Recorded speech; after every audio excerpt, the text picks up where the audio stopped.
Good morning and welcome to DC Communicators. My name is Mimi Carter. I'm the General Manager and Senior Vice President at Proof Strategies, and I am delighted to welcome Lisa Borders. Lisa, thank you so much for doing this with us today. This is our first virtual DC Communicators. Our last one was right before the pandemic hit in March, and so this is just a great opportunity to get to be with you and get to talk about some important issues. Before we get into our conversation, I want to address some general housekeeping rules. We are going to open up for questions. And so please feel free to use the chat box or raise hand. We're going to be doing them, most of the questions at the end. So if I could convince you to hold your questions, we're going to do both. We'll take questions from the chat box or the chat Q&A feature, but we'll also open up microphones at some point too. And Rachel Hampton on our team, thank goodness, who's been organizing this for all of us, is going to be helping us with this. Lisa Borders, former head of Time's Up, former head of the WNBA, taking the WNBA to new heights, and a former C-suite executive at Coca-Cola Foundation. Welcome. Thank you. It's great to be here, Mimi. Thank you for having me, and welcome to everybody. Good morning. Lisa, before we kind of jump into some of the questions I have, do you want to just give us some, a little bit more background? Like, a lot of people don't know about your career trajectory, the fact that you were held political office in Atlanta in addition to all the other work that you've done. But I think just even an overview, if you can sum it up, would be really great for all of us. Sure. Well, listen, let me just thank you all for inviting me and having me here today. I am thrilled to be here. And I am an executive with, oh gosh, probably almost 40 years of executive experience now. I've worked in all three sectors: public, private, and nonprofit. And when you look at my resume, it may look disjointed to some, but the recurring theme is I have always taken roles where I thought my skills were applicable and I could add value. The force that I was always trying to bring was an effort to lift any disenfranchised class or any group of people who had not met their full potential or who had full opportunity. So if you look back as far as 2000, I was working at Cousins Properties and ran not only their marketing function for the country, they were a real estate investment trust, but also their foundation to add impact back to the community. I ran for office in 2004 and served as vice mayor of Atlanta for 7 years. And that experience in municipal government was incredible, but I sought to lift my fellow citizens, my own family, but more importantly, my extended family. There are 500,000 citizens in Atlanta, but 6 million people come into the city on a daily basis from all the different parts of the region. And I wanted to make sure that Atlanta was running efficiently and effectively. While I was vice mayor, that is a part-time job. The only full-time elected position in Atlanta is the mayor's role. I also served as an executive vice president at Grady Health System, which is a level 1 trauma center. And I was president of the foundation there. And we raised money, $325 million. It was a 5-year campaign that we completed in 4 years. The goal was to serve those who were medically underserved, or the medically indigent, or the medically disenfranchised. From there, I took a pivot to Coca-Cola, my favorite beverage company, where my maternal grandparents worked for 30 years, and served as a senior officer running the Global Foundation, again, in an effort to serve communities across the globe that also drank Coca-Cola, but where we wanted to give back. And I say we, because I still own Coca-Cola stock. Maybe that's some good stock, let me just tell you. We served communities around the globe, ensuring that they had clean water, that women were empowered, and that their well-being was well in hand. While at the Coca-Cola Company, I came on the radar screen of my alma mater, Duke University, where I served as a trustee. But I came in a trustee class with another Dookie. His name is Adam Silver. He's the NBA commissioner, as many of you know. And Adam and I had a little powwow, and somehow I ended up as president of the WNBA. Again, an opportunity to help the women of the league who were seeking to fulfill their own personal career goals, but more importantly, to elevate women and accelerate their progress to stand alongside their male peers. And then, of course, most recently at Time's Up, again, trying to help women who were disenfranchised, but more importantly, trying to help all of us understand everything that happens in the workplace and how it affects every group of people. Because when one group is disenfranchised, arguably, the entire ensemble of colleagues is disenfranchised. So, Mimi, that's it, sort of in a nutshell, 40 years. Amazing. Well done. So in these positions of corporate leadership, you've also had to take these brands through many crises, whether it was the medical center or Coke. Can you talk to us about the communication skills that you used that you felt were the most valuable to sort of helping your organization pivot during these times of crisis? Because I think a lot of the people on the call are working with CEOs and leaders and really trying to identify how to best pivot and change, not only in light of the pandemic, but also in light of the social unrest that we're seeing right now. Absolutely. So I always start with myself, and Mimi, I know you're going to ask me about this later when I talk about humility and listening first and then coming to some conclusion about what you're trying to do and what you stand for. But let me start really granular for the folks who are in the audience who actually have to do the work, because clearly they have to listen, and that starts with humility. But the skills of actually writing a response, construction. So you have to construct comments that you're going to make internally as well as externally. So I say there are three things that you have to do. Two of them are internal. One is explicitly external. So the first would be construction.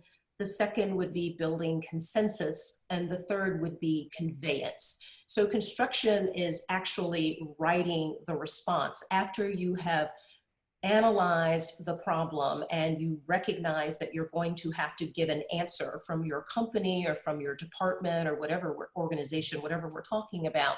You've got to actually build a sentence, a paragraph, a page. You've got to have a response. That construction must be crisp, it must be clear, it must be compelling.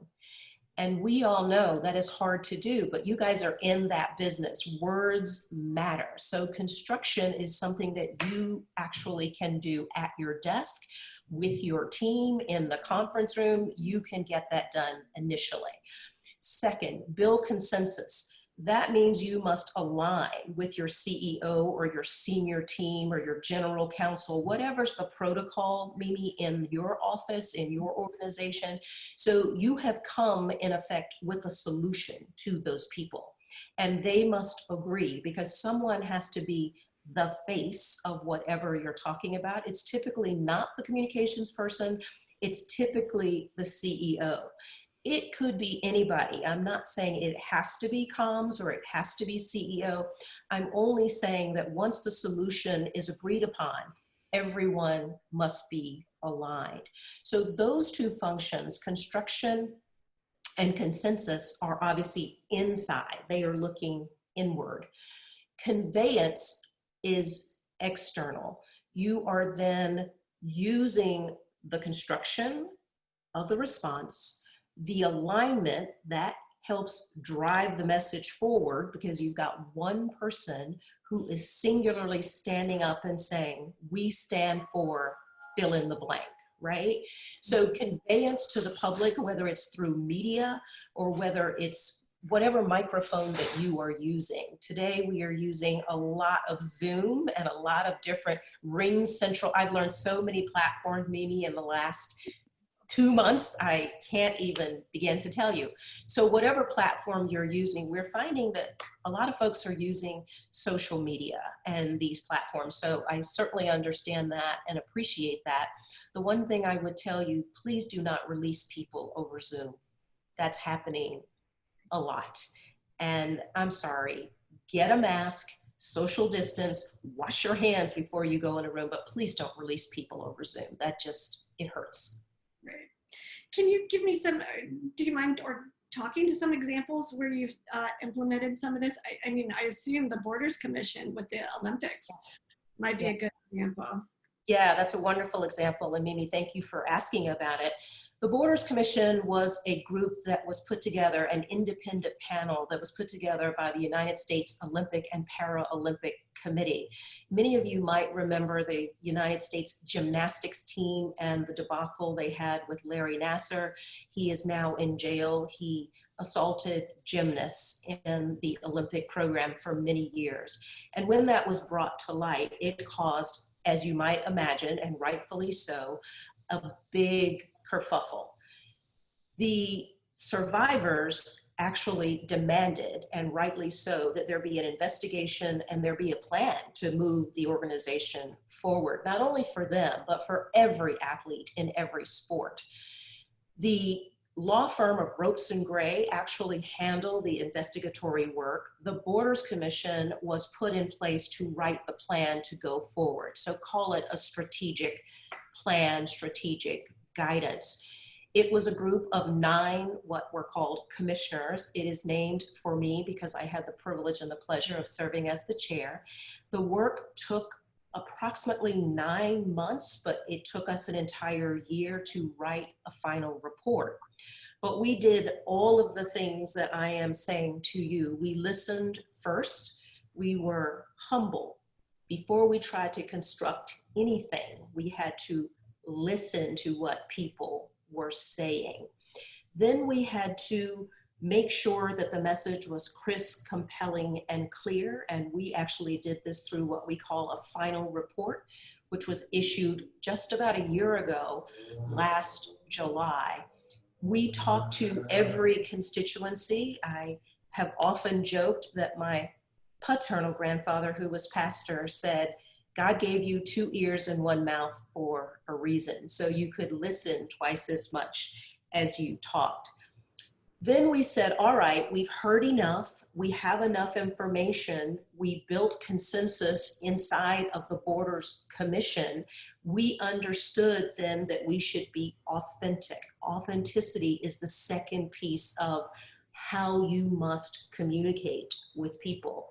We figured out what the USOPC should stand for. What do you believe in? Where do you plant your flag? And the one word that I invited not only the board of directors and the athletes and Congress to remember was athlete-centric. I said, you can forget the Borders Commission, you can forget how long it took, you can forget how many pages we wrote.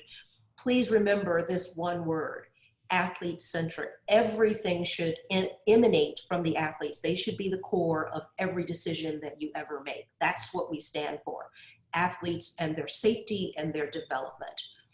And finally, transparency, conveying the message in a radically transparent way.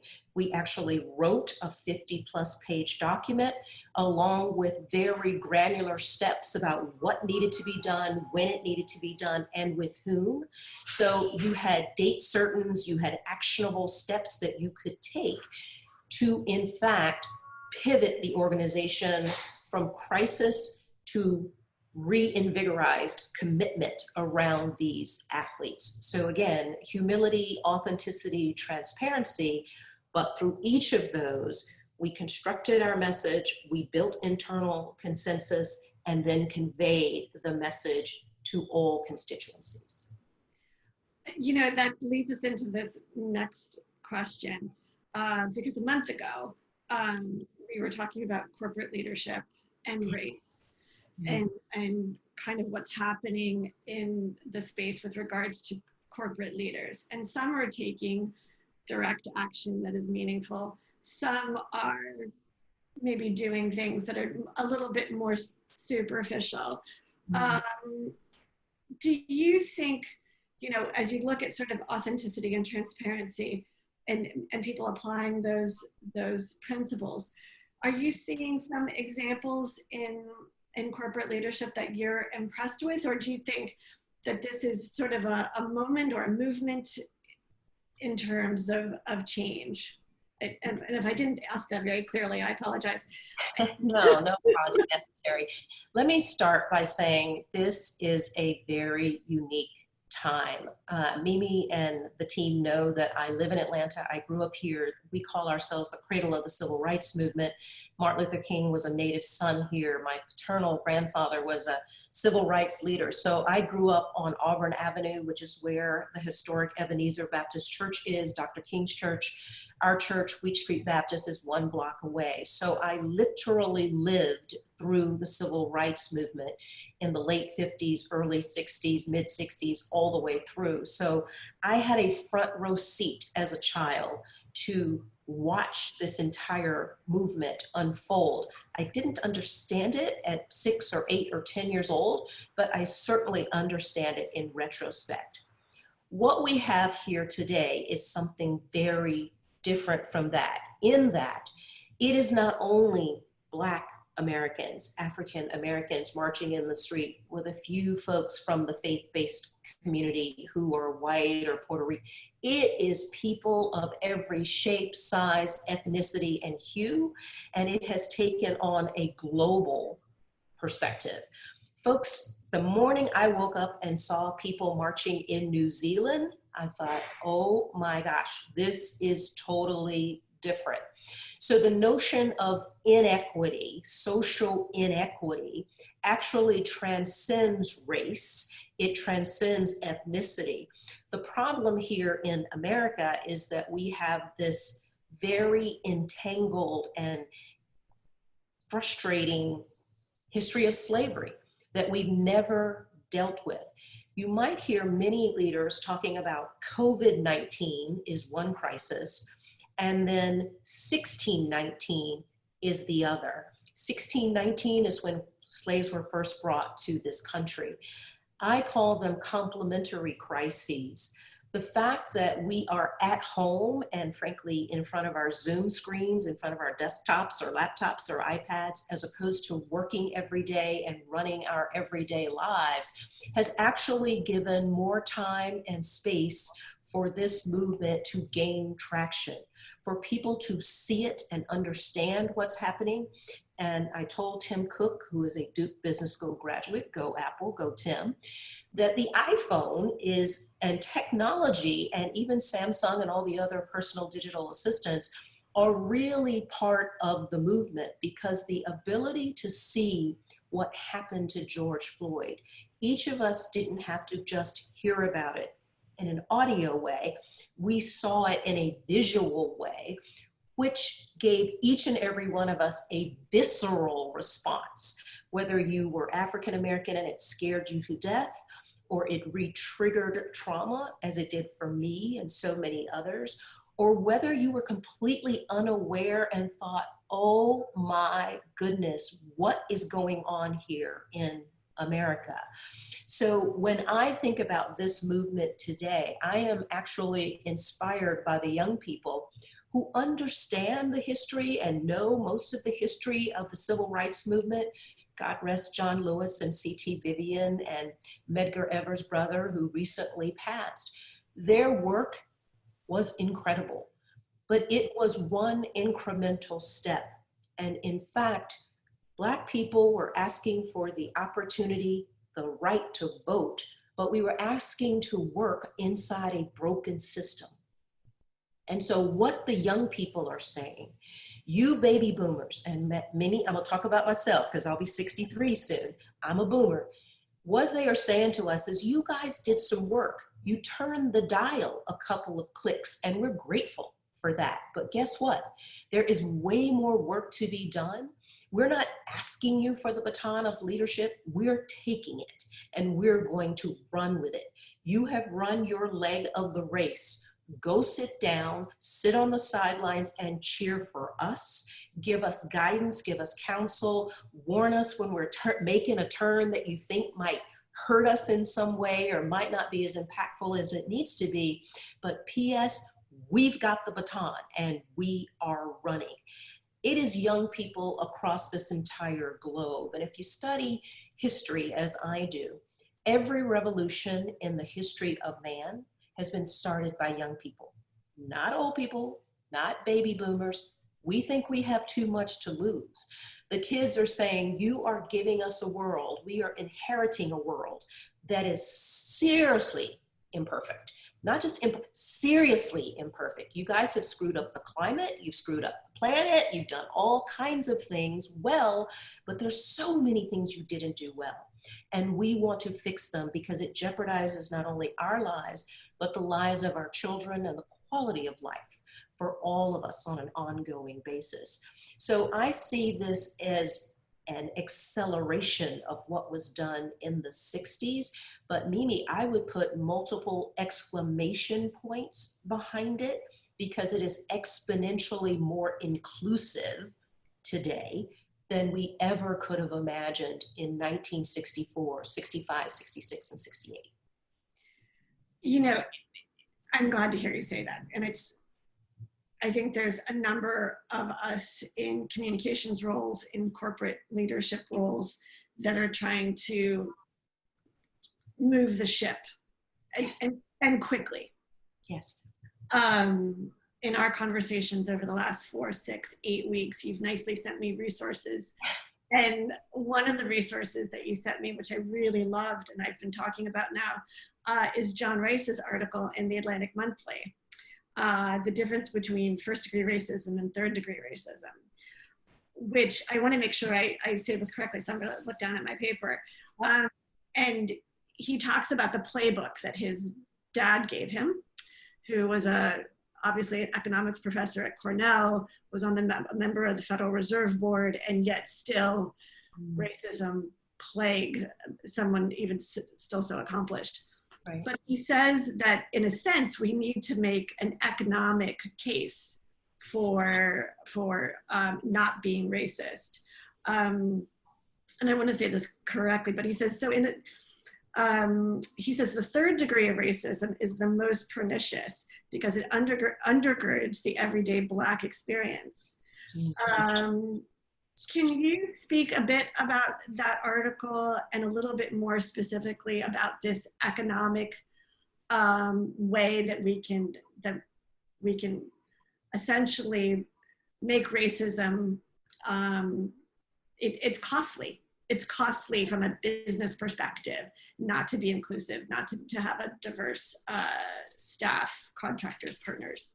Sure, and thank you for bringing that article up. And for those of you who are listening, I'm sure Mimi will share this or has already shared this with you. This article was incredibly, incredibly well written, and it is so clear about what can and should be done to deconstruct this system that we have put together. Let me start by reminding everyone that race is a social construct. There is no such thing as race. Now, this is going to sound a little provocative, but if you study this, you will find that we as humans put people in boxes because it simplifies and enables us to identify who's on first and who's on second. This notion of hierarchy based on the color of your skin is a social construct. People who have dark skin, like myself, it's called melanin. We are from Africa, the motherland, and here's the deal. We have melanin in our skin to protect us from the heat of the sun. If you look into the history, there's a real reason that our hair is, people call it nappy. It talks about the tightness of the weave, primary, secondary, tertiary, or quaternary. Quaternary is a very tight weave, and that is what many African-American people have coming out of Africa. Why? Because our heads needed to be protected from the sun. So when people say, I am not racist, I understand everything, let me be clear, there's a lot of Black people who don't know all of our history and don't have a full appreciation. Many people are at a loss to explain race and why we do or do not relate. Let me go back to one of Mimi's earlier questions. Who's doing it well? I'm going to give a shout out to my president at Duke University, who has faced this head on and had a full day of professors offering not only their personal experiences, which are anecdotal but very similar, but who also have done a ton of research on race and how it affects people and how people relate and interrelate to one another based on their biases, explicit and implicit, driven by race. So are there people doing it well? Yes. But are there many? No, because people are afraid to have this conversation. We have never talked about this in our whole entire lives, except around the edges, right? We have had a conversation here and a conversation there, but it's so uncomfortable. It's worse than politics or religion to talk about race. So when this gentleman wrote this article, it spoke to my heart for a multiple reasons. One, I'm African American, I'm a woman, I've been this way for 63 years, Mimi, I've never changed. And I have seen myself used as what we call a twofer in corporate America because I check two boxes. I'm a person of color and I'm a woman. And P.S., I had the expertise that they were looking for. Oh my God, it's the whole package. I cannot tell you how many times people have said that to me, and I appreciate that candor. But here's what this gentleman was talking about. In the absence of having difficult conversations, what you can do is come to a place where everybody understands the baseline argument. The argument is this: when you are exclusive and you do not include Black people, people of color, en masse, you are actually denying your organization at least 50% of the talent that could be at the table, solving whatever problem, creating whatever new product or new service that you might want to create. And P.S., we live in a capitalist environment, so everyone is looking for the next great thing, the next great mousetrap, the product extension that's actually going to drive profits to the bottom line. McKinsey has done 3 studies, one in 2015, 2018, and now in 2020, so a series of studies. I think it was 1,000 companies on 15 countries or something. It was crazy. Yeah, it's pretty impressive, yeah. It's very impressive, and it makes the point over and over and sharper that teams that are diverse have better outcomes and drive better return on investment for the shareholders, for the employees, for the company at large.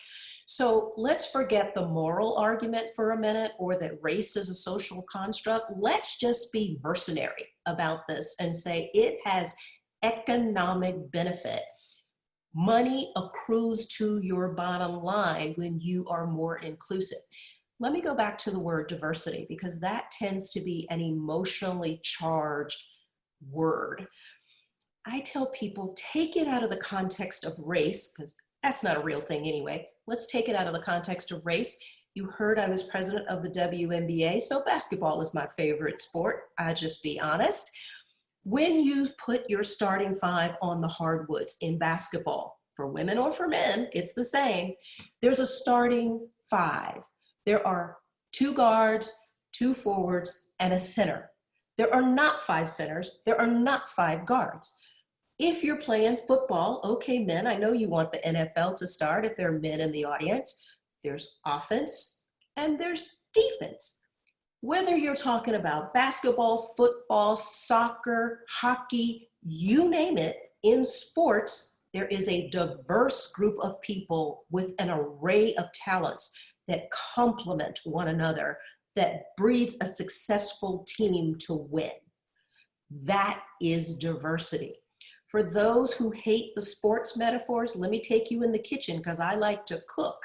When you bake a cake, you do not only put eggs to hold it together. You might add milk or vanilla or cinnamon or fruit to give it flavor and texture. Anybody had a cake that just had eggs? Does that taste good?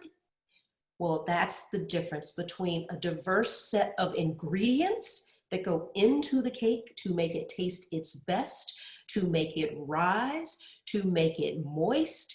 We add different ingredients with different properties to the cake to make it taste its best. Take that metaphor to your company.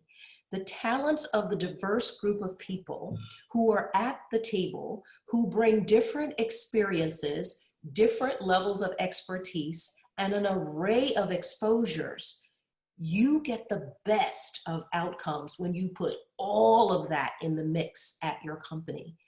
In the absence of that, I would give a couple of examples, Mimi, because I know you're going to ask me. You can go back to the Kendall Jenner situation with, do you remember the Pepsi commercial? Do you remember I can't remember, it was Vogue or Variety, where they teased up her hair and made it look supposedly like an afro? I can promise you there was no Black person in the room when the marketing team was putting that together. She got so much pushback, they call it clapback, as the kids on social, for the Pepsi commercial and for that magazine cover. She has never done anything like that again, but she did not have to suffer those insults. She's a young kid trying to make a buck as a model. God love her. She didn't plan those campaigns. She was the face of those campaigns.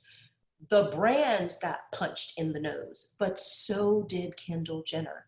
Had there been a marketing executive, and please don't just have one, there's usually one. God, I hate that. I'm usually that one. So I understand how that feels. It's a lonely feeling in a room by yourself. Having said that, could you at least have one so that you get the benefit of that person's vantage point or perspective or point of view before you roll out with some local, regional, or national campaign? It will bite you. Yeah. So this sort of leads us into the next question, because Rice talks about in his article unwinding practices. And he says in the article, when employers, educational institutions, and governmental entities do not unwind practices that disadvantage people of color in the competition with whites for economic and career mobility, that is fundamentally racist, not to mention cancerous to our economy and inconsistent with the American dream. And he talks about the recruitment pipeline and essentially when leaders say, well, in order for us, we can't have a meritocracy and have a focus on diversity. Like, it just doesn't work, which is ludicrous. But in your opinion, we've got corporate America mostly led by white males. Do they have the stamina to tackle unwinding these practices? Because it's one thing, because you're absolutely right. There's one thing to say, well, it makes great economic sense. There are studies out, and I'm going to include them in the post notes for everybody on the call from McKinsey. But how do we need to unwind these practices? And I want to make sure that people and communication leaders can begin to advocate for change and affect positive change by helping companies and or nonprofits unwind these practices? Yeah, that's a fantastic question. And Mimi, let me start by saying these two things are not mutually exclusive, a meritocracy and a focus on diversity. The only reason they would be in conflict is because of the structural systemic racism that's in place. That's what would make them be in conflict. So let me just start with the pipeline question, because oftentimes people come, I know, to my alma mater, to Duke, to the business school or the nursing school or the medical school, undergraduate school, to recruit. And they do this, we're a Division I school, they recruit lots of great students. Don't get me wrong, these are all Dukies, I love them, right? that doesn't mean that students from North Carolina Central, which is the predominantly Black schools, are any less than the Duke students. Typically what has happened is people have never even visited the North Carolina Central campus. It is a historically Black college and university. Maynard Jackson, who was our first African-American mayor, God rest his soul, he has transitioned as well. Just so you guys know who he is, Hartsfield Jackson Atlanta International Airport, he's Jackson in that airport. Maynard was the first African-American mayor in the city of Atlanta, and he was a graduate of North Carolina Central University. My father was a graduate of Howard Medical School. Why did he go to Howard? There were only 2 Black medical schools when my dad came through in the 50s, Howard and Meharry. We now have Morehouse Medical School. And why did they have those schools? Because they were not allowed admission to white schools. So we had to have our own. That's how historically Black colleges and universities in general were born. The Rockefellers actually helped start Spelman College. A white gentleman whose last name is Morehouse started Morehouse College, which is where a lot of folks, Black men, I have 4 generations of Morehouse men in my family. Dr. King was a Morehouse man. Maynard was a Morehouse man ultimately. So I would tell you that there is a lack of awareness of where to go looking for Black talent. And it is not all in colleges, I might add as well. What I see when people come to Duke and many of the other white universities, and I'm very proud of Duke, do not get it twisted, I'm a Duke trustee. We find that they are looking at schools that look just like Duke. Harvard, Yale, Stanford, University of Chicago. They never even consider going beyond the D1 white schools.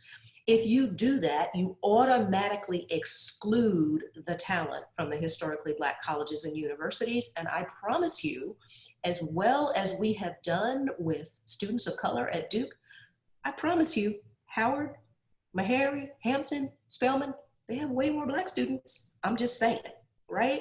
So if people are unaware, we need to expose them. I don't point my finger at CEOs today because I was taught as a little girl, when you point your finger out and blame someone, you have 4 fingers pointing back at yourself. Did you hear me? If you point a finger out, you've got 4 fingers pointing back at yourself. So what I do is what Mimi has asked me to do, come and speak with you today, not blame you, embrace you and answer your questions. If you do not know, if you are fearful that you will say the wrong thing or do the wrong thing or not operate properly, you may end up with analysis paralysis or just sitting in a corner. That's not going to solve anything, and your company is not going to move forward nor have the benefit. Your organization, whatever you're a part of, is not going to have the benefit of all the talent that's available to you. So I am here to answer your questions, and there are many African-American executives across the country who have gotten these phone calls in great proliferation, and we weren't all happy to get them initially, I'm not gonna lie. We're thinking, geez, oh Pete, we move between 2 communities every day. This is called cultural competence. Black people move from the Black community to the white community and back again, and any other community, we move with fluidity. It is truly a skill. And it is something that typically majority populations are uncomfortable with because you've never had to do it. You never had to acclimate or acculturate yourself because it's your culture at these large companies, by and large, and I know I'm painting with a broad brush here, but Black people, we must acculturate and acclimate to the new environment where we find ourselves every single day. In preparation for leading our own more of a robust EDI program at Proof Strategies, in which we're actually measuring our goals, I've been reading So You Want to Talk About Race, Yeah. which is a great book, again, recommended by you and thankfully the New York Times bestseller list. Right. But in it, she says, racism in America exists to exclude people of color from opportunity and progress, so that there is more profit for others deemed superior. This profit itself is the greater promise for non-racialized people. You will get more because they exist to get less. I would say most corporate leaders before this time period never thought of themselves as racist. In fact, if someone had said, are you an anti-racist? They would have said yes. And now they're realizing, because they weren't part of the solution, they weren't really measuring, they weren't really managing, that they now have a responsibility to put in place some measurable goals when it comes to diversity. Rachel Hampton on our team is managing this webinar, and she's going to launch a poll to ask our audience, of which we have 40, if they have a program in place right now. So we'll get some answers, but can you sort of talk to us about what we can do as a community of corporate leaders, communications leaders, to keep the momentum going? I feel like I have an opportunity to keep the momentum going because I have friends like you. I have a 19-year-old daughter who wants to make sure I keep the momentum going, but we have a responsibility, I think, not to let this fizzle out, but also not just not to slap a sign up or a tweet up that's just words, right? We have a responsibility to make sure that there's action taken. So I guess my question to you is, I want to see us acknowledge this time and then move to a new normal.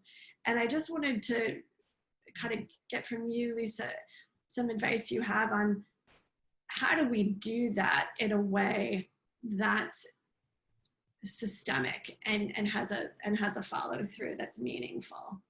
Yeah, so that's a great question, Mimi. And my takeaway before I even give a long answer is the audio must match the video. So what most people have done, corporate and otherwise, is put out a statement of this is who we are, this is where we stand. They, in some instances, also have written a check to the NAACP or Color of Change or one of the other organizations that is working at the grassroots level to make change in communities.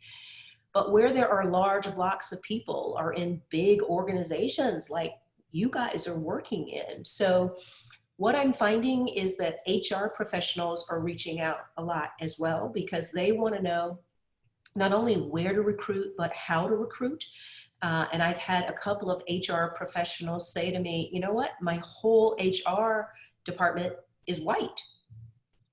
And so we don't even know how to relate to students of color when we go recruit, and we've never recruited at a historically Black college or even one that's outside of the Ivies. And I said, okay, well, like there's smart people everywhere, and you got to get some people who can speak, who can help educate you and speak the language, right? So I tell folks, listen, you got to educate yourself first, which is why I sent Mimi to the New York Times bestseller list recently. Of the top 15 books, 10 of them were about race. And whether you like it funny, you could read Born a Crime by Trevor Noah, or whether you want it straight, no chaser, you know, white fragility or me and white supremacy, you can find any flavor to speak to your heart and talk about it the way you want to talk about it. So educating yourself is first. Number two, you guys as communication folks typically, I shouldn't say typically because I don't know this, you may report to the CEO or someone in the C-suite.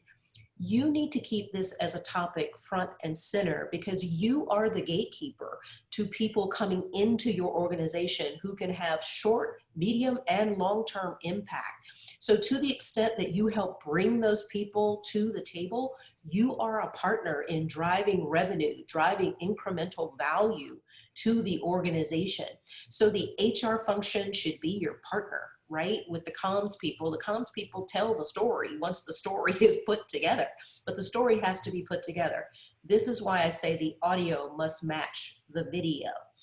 The way I would look at it if I were a CEO, when I was at Coca-Cola, if we ever had a problem, everybody got focused on the problem, particularly if it were a global one. Don't let it be safety or something that really threatened the brand. Then everybody worked on it until it got solved. And then we told the world we fixed it, right? So if you envision that your company is not at its optimal operating level, yes, you're operating and you're doing great. You're making good money. There are still opportunity costs to not deploying a diversity initiative because you are not doing as well as you could be doing. So you're making $1 billion, maybe you would be making $1.5 billion or $2 billion if you had more talent at the table, fresh minds, fresh legs, as we say in sports, fresh energy to elevate whatever project or product or service that you're working on. So that's the way I think about it, Mimi, is if I'm a CEO, I'm at the highest lever of power and I want my machine, I'm calling the organization, my machine to work at optimal capacity and deliver optimal outcomes. And to do that, I'm going to put the best inputs so I can get the best outputs and outcomes. And if that means additional people as well as different people with different skills, that's what I'm going to do. And I remind folks when they are hesitant, go back and think about Bear Bryant. Again, I'm a student of history and I love sports. He wasn't in love with Black people. He was not. He was a coach at Alabama. And he then saw a Black young man running and running very quickly. And he said, I think I'll have 5 of those. Why? Because he wanted to win. At the end of the day, his desire and his need to win trumped his personal belief about who Black people were, and he saw them as a means to an end. I'm not trying to be crude here, but this goes back to the conversation, or the top of the conversation we were having about economic benefit. In the world of sports, winning drives fans to your arenas or your venues. And I promise you, eventually we're going to be out of this COVID foolishness. There will be a vaccine. There will be some type of prophylaxis that you can take. It might take a year. It might take 2. But I promise you, we'll be back to a new normal, and there will be folks in the stands, just as there will be consumers back at restaurants and grocery stores and all the other places that we need to go on a daily basis. This is, in effect, a perverse blessing that we are all sitting here having these complementary crises. And I don't think it's an accident. I think this is the universe's way of slowing us down and making us all take collective vision and action together. We have a question from the audience. Len Rickman, thank you. Do you see a role for in-depth interviews or focus groups organization leaders to probe diversity and inclusion issues? So in other words, is there an opportunity to bring people together to identify what the underlying issues are? Yes, absolutely. And Lynn, thank you for the question. I absolutely see an opportunity for that. In fact, I had a friend call me just the other day and say they were absolutely shocked. This was a person of color. And he said he was absolutely shocked that his mentor has not called him through this entire crisis. That whenever they're working on a transaction together, that guy is calling him morning, noon, and night, 2 in the morning, doesn't matter. If he has an idea, he's picking up the phone or he's sending him a text. In this situation, he has never picked up the phone, sent a text, sent an email, walked by the office, nada. Okay, that's the ostrich or the turtle, whatever you want to, that is not going to work. So to the extent that you have focus groups, you need a trained facilitator. These are hard conversations. There is nothing easy about it. This is like, I said this to someone the other day, this is like having gutters on your house for like 100 years and you never cleaned them. Like they would like fall off your house, right? You'd have to have new gutters. So you can't just fire all your people and bring in all new ones. So you've got to fix the gutters. You've got to fix the situation. You need trained people to moderate and facilitate the conversation. You need ground rules. Most importantly, whatever comes out needs to be reported out, and then you need to take some action. I tell people you might want to take a cultural audit is what you might want to do, as opposed to saying we're only going to talk about race. You will find that race is an important piece that you might want to pull out ultimately, but if everyone takes a cultural audit, you may find that there are deep-seated issues within your organization that actually exacerbate the racial piece. So take it as an opportunity not just to surgically do one item, although a critically important one. Take it as an opportunity to really find out what's going on. If you have your finger on the pulse and you've done that recently, kudos to you. I find that most organizations do not do stuff like this until they have a crisis. They have done nothing in the past to inoculate themselves against a situation like this. No trust equity has been built with employees. They have just had them come to work, do the work, and deliver results. Y'all remember Jack Welch? They called him Neutron Jack for a reason, right? He built an amazing company at GE, but he was very focused on the numbers. He was a little bit like a Ross Perot, command, control, do as you're told, deliver the results, people, they're expendable, just get another one. They called him Neutron Jack because he had the gun. If you gave him the bullets of non-performance, he would shoot you out of the saddle. That school of thought, not so applicable today. You really need to take care of your people. They are your number one asset. That kind of leads into this, another good question from Deb Facella. She says, thank you so much for this conversation. Corporate America often benefits from racist policies that are baked into our country's economic structure. How do we encourage corporate leaders to advocate for and support anti-racist policies? Which kind of goes back to what you were saying earlier, right? Like they have to find an economic reason. Yeah, they don't have to find an economic reason, Mimi, but to your point, it is easier for people to come in through that door. I would love to make the moral argument that all people are equal and race is a social construct. But anytime I've said that to a CEO, I've always said it after I've made the economic argument. And I will tell you, having done this at Grady Health System, when we were trying to raise money for the Poor People's Hospital, that's what it was called. It's a level 1 trauma center, training 3/4 of the doctors in the southeastern part of the United States. I said to the gentleman who asked me to start this campaign and run it, I said, listen, we need to, because they were making, these were white men, 2 white men who ran big companies, and they were like, it's the right thing to do. And I said, okay, I'm a Black person. I'm gonna say this to you. It is absolutely the right thing to do. You will not raise a dime that way. We must talk about things that resonate with the people we're soliciting the money from. We must walk in their shoes and understand their pain points. So let me give you an example. When I went to talk with Georgia Power, and I'm very proud of Georgia Power, they were one of the first organizations to give money. I talked to them about the burn center.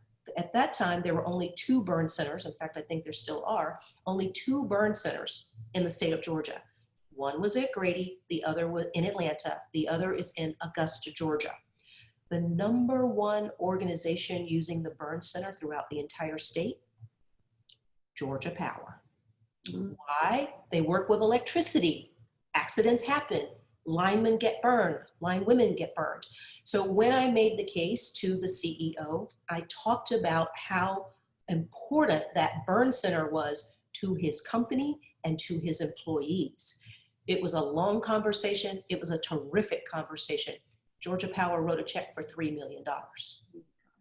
So that speaks to the power of people understanding the benefit to them.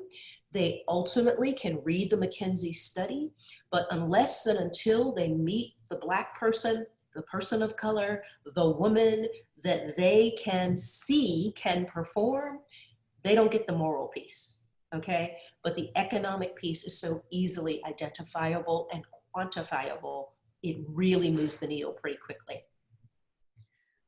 We're at 9:58, but I'm going to ask you one more question because it's from a colleague of ours in Toronto, and she's terrific. So thank you, Bunmi, I appreciate it. She says, I feel like 10 o'clock. I feel like Black people have an extra burden of responsibility to address racism at work, whether it's calling out microaggressions or contributing to an I&D committee or more. She says, which makes them miss out on the non-racial justice career opportunities. She says, what are your thoughts on this? How can Black people not spend a disproportionate amount of time on these issues, time that for non-Black people is optional? I think that's a great question. It is a great question, and thank you for the question, but let me respectfully disagree that this is the Black people's responsibility to call this out. Racism is not a Black problem, it's a white problem. Black people understand racism. We have been suffering from it for 400 years. So what I would tell you with all due respect is that we don't see ourselves as inferior. White America sees us as inferior. It is an incorrect and inaccurate perception and bias. It is absolutely untrue, but it is clear to us as African Americans that it is held. When we go into boardrooms, and I sit on corporate boards, I sit on nonprofit boards, I've done this for the last 20, 25 years, people will turn to me, my fellow board members, and say, what do Black people think about fill in the book? Do you think I speak for all Black people? Do you speak for all white people? Do you speak for all women? You never put yourself in that situation or anybody else that is not a person of color. Why is it that Black people are put or pigeonholed in a place that says you must explain inequity? We didn't create it. We don't perpetuate it. We are merely subject to it. So the first case that I point people to is Brown versus the Board of Education, when we had to prove separate but equal was not the right thing to do, and that it should be called unconstitutional. Thurgood Marshall, who was the first Black Supreme Court justice at that time, was general counsel for the NAACP, the National Association for the Advancement of Colored People, and he argued that case to the Supreme Court. We proved it. So what you're saying is we must do that every single time, even though examples like that one, it is a landmark case that gets quoted all the time, but we must prove over and over and over again that we are a problem. We are not a problem. We are part of America's opportunity to progress. And if white people don't understand this, we are happy to help explain it to you, but it is not our burden of responsibility. You have the benefit of including us. We have the benefit of enjoying inclusion. We came here, we are here. You brought us here, and I'm not pointing a finger. I'm saying we are all here together now. And it is only through cooperation, collaboration, working together and learning to understand one another that any of us will make our best progress. Lisa, it is such a joy and a delight to get to be with you, as always. Lisa has offered to come back to DC Communicators when we're open up again. So you will see her again, hopefully in 2021. We'll check in with you. Lisa, thank you. This was an amazing conversation, and what a treat. So thank you again. Thank you to Rachel Hampton, Heather Lavasser, everybody who made today's DC Communicators possible. We'll have notes with resources from Lisa available for everybody who attended, and we'll see you next time. Lisa, thank you again. Thank you, Mimi. Thank you, everybody. Have a great day. Bye.